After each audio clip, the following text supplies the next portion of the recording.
सासू माँ बदल गई। कहानी उस घर की है जहाँ बहू और बेटी को एक माना जाता था, लेकिन फिर अरे शिखा बेटा, तू रसोई में क्यों घुसी रहती है? जा, रोटी मैं बना लूंगी। नहीं नहीं माँ जी, आप बैठिए, बस सारा खाना बन ही गया है। श्वेता को बोल देती हूँ, वो खाना लगा देगी सबका। सॉरी भाभी, मेरे पास वक्त नहीं है। माँ, मुझे पैसे देना, पार्लर जाना है। हाँ हाँ चली जाना, भाभी को भी ले जाना। वो भी जाने को बोल रही थी पार्लर, पर पहले ना मदद कर दे उसके खाना लगाने में। देख माँ, वो बहू है, उसे बहू रहने देना, इतना सर पर मत चढ़ा भाभी को।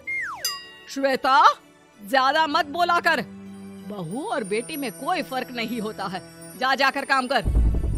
ननद को माँ का भाभी से इस तरह प्यार करना बिल्कुल अच्छा नहीं लगता। वो बार बार किसी न किसी तरह माँ को भाभी के खिलाफ भड़काती रहती, लेकिन कोई फायदा ना होता। एक रोज, अरे बेटे किशन, जा बहू को कहीं घुमा कर ला, सारा दिन घर में काम करती रहती है। हाँ हाँ माँ, हम लोग जा रहे हैं ना गोवा। अच्छा जी, भाभी ने तो हमें बताया भी नहीं। वैसे तो सारी पंचायत करती है, ये गोवा वाली बात क्यों छुपा गई हमसे? अरे क्योंकि उसे खुद नहीं पता था बहन। मुझे टिकट सस्ती मिल रही थी तो मैंने बुक कर दिया। हाँ शिखा, पैकिंग कर ले, संडे हम जा रहे हैं गोवा। दोपहर में शिखा पैकिंग कर रही थी कि सास आ जाती है। ये क्या बहू, साड़ियाँ? अरे गोवा जा रही है घूमने या फिर शादी में मायके हैं?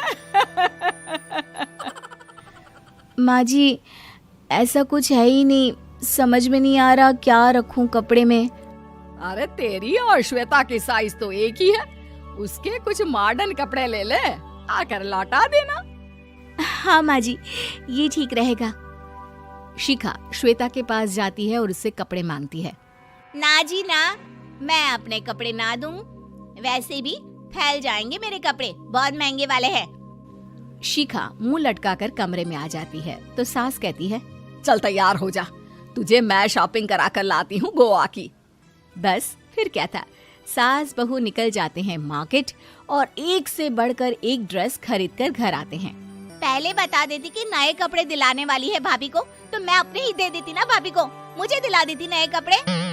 देख श्वेता, परिवार का मतलब सबके साथ रहना होता है, ना कि सिर्फ अपना सोचना। वैसे भी तुझे अच्छे संस्कार सीखने चाहिए।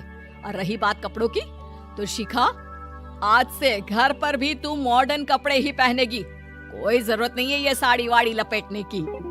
अब क्या था, घर पर श्वेता और शिखा एक जैसे रहते।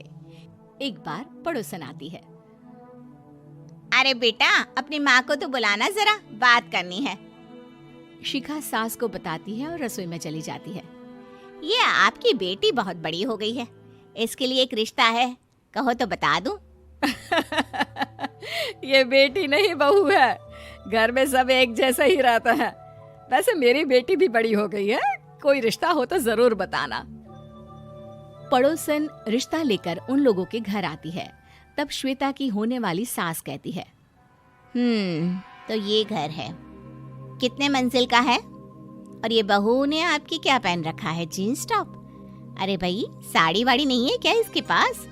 देखिए, सर्दी है तो साड़ी में बहू कैसे मैनेज करती, वैसे पहनती है साड़ी भी। देखिए, हम लोग ठहरे पैसे वाले लोग, कोई कमी नहीं है हम लोगों के पास पैसों की, बहुत पैसे हैं, जमीन, नौकर चाकर, कार, सब कुछ है, लेकिन घर में संस्कारी बहू चाहिए, समझ रही हैं ना आप?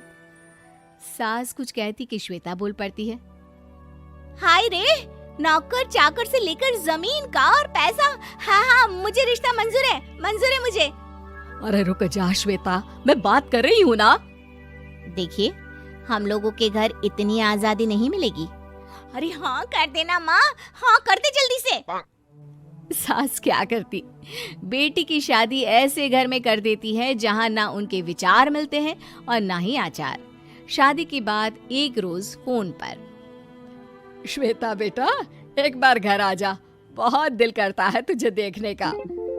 माँ, वो घर पर बहुत काम होता है, कैसे आऊँ? बड़ा घर है, लेकिन आने जाने वालों की लाइन ही लगी रहती है। बेटा मैं तो जानती थी उस घर का हाल, लेकिन तू ही नहीं मान रही थी।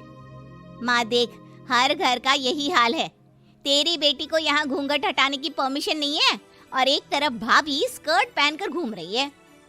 बेटा मुझे क्या पता था कि मेरी बेटी को ससुराल के नाम पर पिंजरा मिल जाएगा।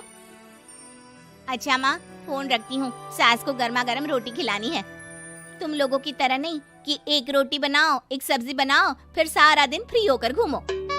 सास फोन तो रख देती है, लेकिन सोच में पड़ जाती है कि एक तरफ बेटी जिसे कोई आजादी नहीं, वहीं दूसरी तरफ बहू जिसे देखकर लगता ही नहीं कि उसकी शादी भी हुई है। अगले रोज। शिखा, अरे ओ शिखा। हाँ माँ, क्या हुआ? कुछ चाहिए आपको? मैं जिम जा रही थी। जिम के कपड़ों में बहू को देखकर सास को घूंघट में अपनी बेटी का ख्याल आता है। देख बहू, घर में बहू की तरह रहा कर। इतने टाइट कपड़े पहनकर जिम जाना पसंद नहीं मुझे। जा जाकर रोटी बना। रोटी? माँ अभी तो शाम के 6 बजे हैं, इस वक्त रोटी? अब क्या मेरे खाने पीने पर भी पहरा है? अरे जब मर्जी तब मैं अपने घर में खा भी नहीं सकती क्या? बहू को अजीब लगता है। वो समझ नहीं पाती कि जो सास कल तक इतनी सपोर्टिव थी, उन्हें अचानक से क्या हो गया। वो किचन में जाती है, गरम रोटी के साथ 2 तरह की सब्जी, रायता, सलाद सब लेकर सास के पास आती है। माँ जी, खाना। इतना सारा खाना? राक्षस समझा है क्या मुझे? रोटी मांगी थी मैंने गर्मा गर्म बस। पर माँ जी, रोटी खाती किससे आप? सब्जी तो बनानी थी ना। अरे भूख मर गई मेरी तेरी बहस से। जा जाकर काम कर, अंदर पूरी रसोई साफ कर। बहू अंदर चली जाती है। थोड़ी देर में श्वेता घर आती है। अरे शिखा जल्दी से चाय ला, पकवान बना, मेरी बेटी आई है। अरे नहीं नहीं माँ, ड्राइवर बाहर खड़ा है। मैं तो घर का कोई सामान खरीदने के बहाने यहाँ आ गई हूँ, मुझे जाना होगा। अरे बेटा, पर कितने दिनों बाद देख रही हूँ तुझे, रहने आ जाना 2-4 दिन के लिए। आ जाऊंगी माँ, जब मेरी सास मरेगी तब। मैं तो रोज मन्नत मानती हूँ कि मेरी सास मर जाए तो अच्छा है। अच्छा चल, जा रही हूँ माँ। हे भगवान, कैसे कैसे दिन देखने पड़ रहे हैं मेरी बेटी को। सास अंदर जाती है, जहाँ श्वेता की जिम वाली सहेली का फोन आया होता है। क्या बात है, आज जिम नहीं आई? अरे पता नहीं यार, आज माँ को क्या हो गया अचानक। पर खैर कोई नहीं, लगता नहीं कि मैं अब जिम आ पाऊंगी। शिखा स्पीकर पर बात कर रही थी, जिसे सास सुन रही थी। यार ये सास ना होती ही ऐसी है। मैं तो कहती हूँ बुढ़िया जल्दी मरे और तू आराम से जिए। शिखा को सहेली की बात पर गुस्सा आ जाता है। माँ के मरने की कौन सा बच्चा दुआ मांगता है मोहिनी? आगे से ऐसी बात मेरे सामने मत करना। हमारे घर की शोभा ही माँ है। क्या हुआ जो थोड़ी सख्ती दिखा रही है? उसमें भी कोई ना कोई उनकी भलाई ही होगी। मैं तो कहती हूँ भगवान मेरे जैसी सास सबको दे, जो सिर्फ माँ की तरह है। सास वाली तो कोई बात ही नहीं है उनमें। सास ये बात सुन रही थी। उनकी आंख में आंसू आ जाते हैं कि क्यों वो बेटी की किस्मत में बहू को भी भागीदार बना रही थी। शिखा, अरे ओ शिखा, क्या हो गया? जिम नहीं जाना क्या?